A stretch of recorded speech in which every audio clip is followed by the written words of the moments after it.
Welcome to episode 55 of Everything Sports with Aman and Evan. I'm your host, Aman Adkarni, And I'm your co host, Evan Garber.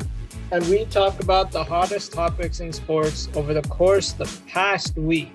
And in today's episode, it's just going to be NBA Finals Game 4. I know we haven't posted a lot. It was the end of the school year for us. But now it's summer. Now we're going to talk about NBA Finals. We're going to talk about baseball, we promise, after the NBA Finals are done.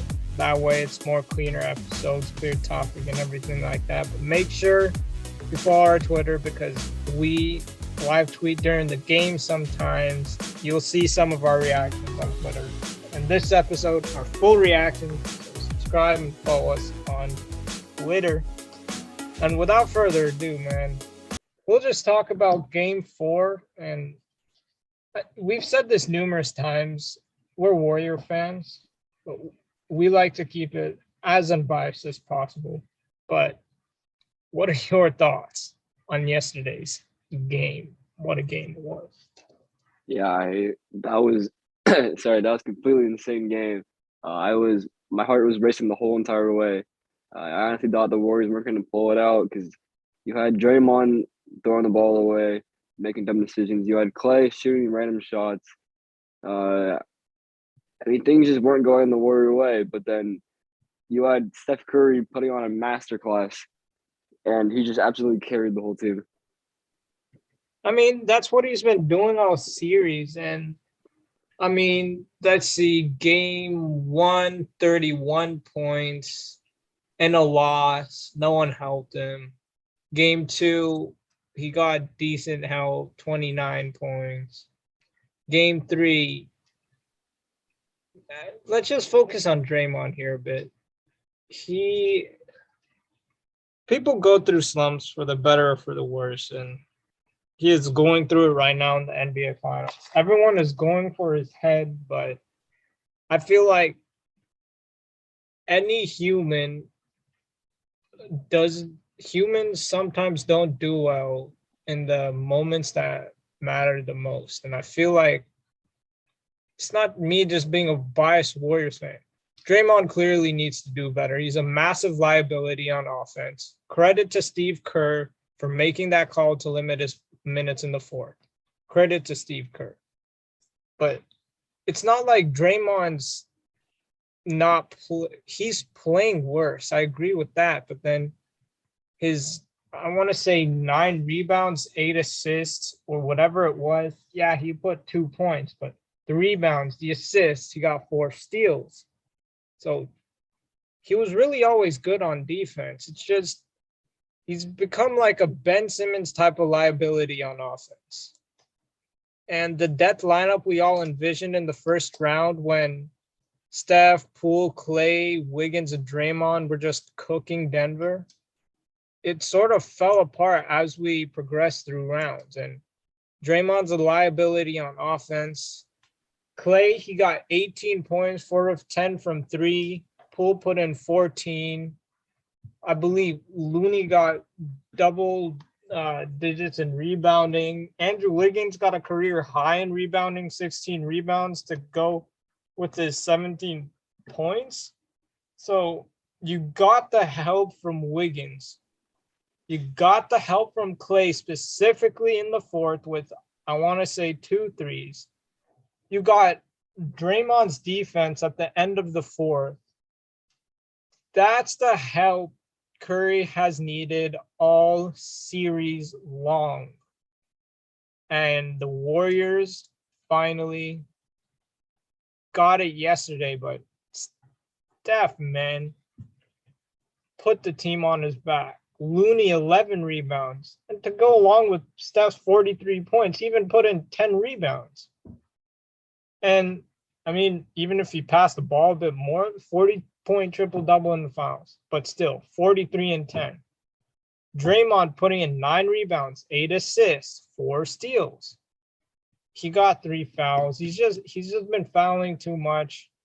He's not in the right headspace, in my opinion. People are like bashing him for still uploading his podcast. to be honest. I have no problem with it. He just needs to play smarter on the court. He's not playing smart. It's not about playing better. It's about playing smart. And playing better and playing smart, I feel like there's a huge difference there. But I mean, Warriors rebounded really well. They got 55 rebounds to Boston's 42. And that was the story.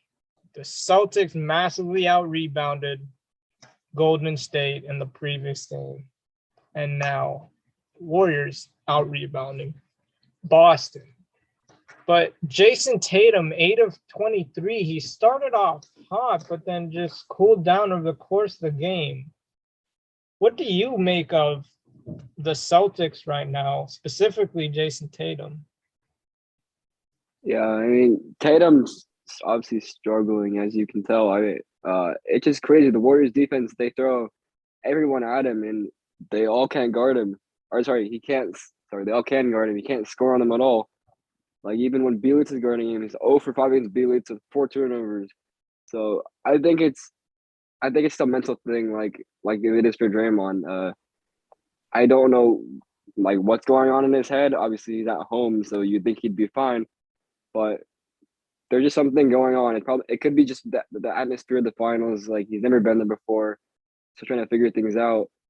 But yeah, the Celtics are a very weird team because you have Derek White having crazy games sometimes. You have Al Horford having crazy games sometimes. Like none of the players have been really consistent except for Jaylen Brown, who's been carrying the team. Honestly, I didn't think that. I don't think anyone really thought that it would be Jaylen Brown versus the Warriors, or Jaylen Brown and Derek White versus the Warriors, or Jaylen Brown and Al Horford versus the Warriors. But that's what it's looking like. It kind of is. I mean, like Tatum's putting up more than 20 points. He got 11 rebounds, 6 assists. He's been more of a playmaker. The Celtics are trying to get everybody involved more than in recent time because they just play hero ball too many times. And we'll get to their fourth quarter collapse. I know, right? They're playing the Warriors, and it wasn't the Warriors that collapsed in the fourth. It was actually the Celtics that collapsed in the fourth. But anyways, I do think it's a mental thing, but so many people get enamored by the Celtics' league's best defense. And I searched this up with my dad before the series. If we're just taking playoffs into consideration, Boston has the best defense. And yes, they've had it all season, but if we're just looking at the playoffs, because playoffs are a different beast than the regular season. Boston, best defense. Warriors, second best defense. But then the offense, the Warriors have the best offense, and the Celtics ranked 8th in offense this playoffs. And we get so enamored by the Celtics defense, we sometimes forget the Warriors are the second best defensive team. Simply put, as much as people are clowning Draymond, me included, Draymond is why our defense is so good. No one can deny that. No one. There's a reason why, even with way below average stats for some, there's a reason why Draymond got voted into the All-Star game. It's the plays he makes that don't make the stat sheet. Like even contesting a shot. Jaylen Brown made like a tough left-handed layup when Draymond contested him, and then a tough fadeaway when Draymond contested him. So the contest, which causes players to miss, that's what Draymond does well at. And that doesn't count as a block or a steal on the stat sheet. So as much as people try to discredit Draymond and call him a liability, I mean, there's no denying. I think he's a liability on offense now. But we cannot forget Draymond's physicality, aggressiveness, and he still remains the heart and soul of this Golden State Warriors team. And we talked about Wiggins. He played 43 minutes and 26 seconds. And Clay and Steph both played 40 minutes. We'll call it 40 seconds. And Draymond, 32 minutes and 58 seconds because his fourth quarter minutes. were limited. Kevon Looney stepped up big time. So let's talk about Wiggins' evolution since he left Minnesota. I feel like Kevin Durant in OKC, yes, he played defense, but then his defense went to another level in Golden State. Like these assistant coaches and Steve Kerr, they make you into a better player. They develop you so well. Gary Payton II, this is a guy that Steph Clay and Draymond didn't want, and they wanted Avery Bradley over him. Gary Payton II made really clutch stops for us. Jordan Poole, late first round pick, was in the league, G League, on his way out the league. And even though he's been struggling recently, still a pivotal part of our team. But now Wiggins, he would be only known for a scorer. He wouldn't do too much. He's a draft bust. And now on the Warriors, like him or not, you have to admit one thing. Andrew Wiggins is one of the best two-way players we have in the league today. It's as simple as that. And that's because of the Golden State Warriors coaches and brilliant development. And what have you made of this Andrew Wiggins evolution we're seeing since he's been in Golden State? He's been putting in a lot more effort, and his attitude, it's a winning attitude now. It's quite remarkable to see, considering a season and a half ago, he was still in Minnesota, just scoring, not really putting in effort. And here he is in Golden State doing a lot of damage. What are you making out of this? Yeah, like you said, it really is the Warriors coaches that brought it out of him. Like when the Warriors made the trade, I was like, okay, I mean, I guess we can do that. I wasn't really happy about it, I guess, at the moment. Of course, we got that pick. I was like, oh, okay, maybe the pick's can be the best part of the trade. But no, so far it's looking like Andrew Wiggins was actually the biggest part of the trade. And we obviously, it looks like we totally finessed Timberwolves there in that trade, because now we see the Andrew Wiggins that was that top pick potential, and now he's playing defense on both. He's playing defense at an insane level. He's up there with the elite defenders now, it seems like. And then you have him scoring buckets at the other end. Like, although it may not seem like when you're watching it, like he's scoring 20, 30 points, whatever it is, he really is. And it's really impactful for the Warriors, because you have these games like these finals where Clay's not clicking, where Draymond's not doing very well, and you need him to pick up the slack that they leave behind, because Curry can't do it all. We all know that. And also, it just helps the Warriors so much because he's an offensive threat, because it takes the pressure off Curry, so Curry can get more open, and then that's why he dropped 40 points yesterday. Clay, he was 7 for 17, 40% shooting. That's not too great, but 40% shooting from three, it's good. 4 of 10, 18 points. Clay was like averaging 20 points anyways, like 20, 22 or whatever. His numbers have been down, but again, fourth quarter when Steph needed help, he got help from Clay. And then Wiggins, 17 and 16, 3 offensive rebounds. He had 2 in clutch time in the fourth. And let's talk about it. So Jason Tatum's field goal percentage this finals is 34.1% overall, 26.5% in the second half, and 25% in the fourth quarter. That is not good. Everyone wants to talk about how Steph doesn't show up in clutch situations. Boy, he quieted the doubters yesterday. In big games, he doesn't show up. He quieted the doubters once again. If the Warriors win, there's no doubt Steph is winning Finals MVP. And I feel like even if the Warriors do lose, the series, the NBA should really consider giving Steph his finals MVP. Because not Jason Tatum. Many people are saying Jason Tatum should still win finals MVP. I definitely agree with what you said earlier, Jaylen Brown being the only consistent player on the Celtics. But I mean, Steph's numbers, he's the clear best player on the floor. And I mean, he deserves a finals MVP. And the Celtics in the clutch since the Nets series, 3 for 5, 24.2 field goal percentage, 31.4% from three, 5 assists, 7 turnovers, minus 22. And here's the stat. With about 5:15, 5:09, I want to say, left in game 4, the Celtics only scored a 1-3, 1 of 8 from the field, 1 of 7 from three-point range. That 1-3 was Al Horford. They got outscored 17-3 in the final 5 minutes of game 4. And it's that defense. They were hunting for fouls. That's a mistake they made in game 2. In game 1 and game 3, they were making the extra passes to make good shots into great shots, even great shots into amazing shots.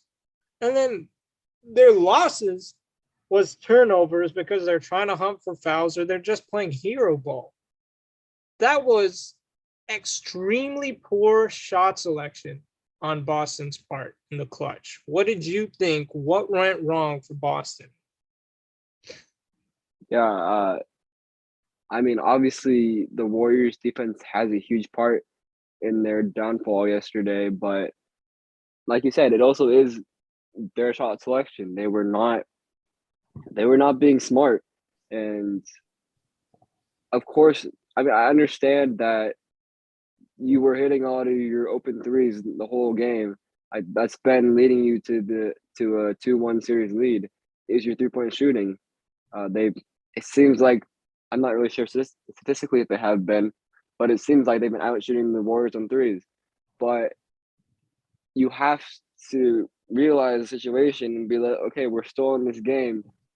Let's try to keep it close and give Tatum or Jaylen Brown a chance to hit that bucket that they need to win that game. But unfortunately, they didn't do that, and the Warriors took advantage of that and destroyed them. Mm-hmm. And boy, Boston, they've had this tendency of playing hero ball in the clutch. Like the Warriors have been the third quarter team, and Boston has been the fourth quarter team this series. Like before the game, the Warriors were outscoring Boston in the third by 43 points in the first 3 games combined. And then the Warriors were being outscored by 40 in the fourth. And the Warriors beat Boston by 6 in the third. But the problem with the Warriors is they couldn't keep a lead going into the fourth, or they couldn't be consistent with what they did in the third quarter. Like Jalen Rose says, the Golden State Warriors are the league's 31st NBA team. Like, I know that's not even possible because the Warriors are still the same team.